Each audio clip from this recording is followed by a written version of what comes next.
পদত্যাগ করে দেশ ছেড়ে এই প্রথমবারের মতো বিবৃতি দিলেন সাবেক প্রধানমন্ত্রী শেখ হাসিনা। বিবৃতিতে তিনি কিছু মেসেজ দেওয়ার চেষ্টা করেন। বিবৃতির গুরুত্বপূর্ণ অংশগুলো হল, আমি পদত্যাগ করেছি, শুধুমাত্র লাশের মিছিল যেন না দেখতে হয়। তোমাদের লাশের উপর দিয়ে ক্ষমতায় যেতে চেয়েছিল ওরা, আমি তা হতে দেইনি, ক্ষমতা দিয়ে এসেছি তাদের। ক্ষমতায় আমি থাকতে পারতাম যদি সেন্ট মার্টিন আর বঙ্গোপসাগর আমেরিকার কাছে ছেড়ে দিতাম। অনুরোধ রইল, তোমরা ব্যবহার হইও না। আমি বলে এসেছি, আমার সোনার সন্তানদের যারা লাশ করে ঘরে ফিরিয়েছে তাদের যেন বিচার করা হয়। হয়তো আজ আমি দেশে থাকলে আরও প্রাণ ঝরত, আরও সম্পদ ধ্বংস হতো।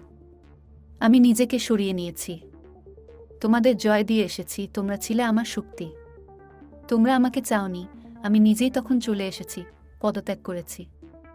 আমার কোমলমতি শিক্ষার্থীদের বলতে চাই, আমি কখনো তোমাদের রাজাকার বলিনি। আমার কথাটা বিকৃত করা হয়েছে। ওই দিনের সম্পূর্ণ ভিডিও তোমাদের দেখার অনুরোধ রইল। তোমাদের বিপদগ্রস্ত করে একদল তার সুবিধা নিয়েছে। তোমরা ঠিকই তা একদিন অনুধাবন করতে পারবে বলে আমার বিশ্বাস।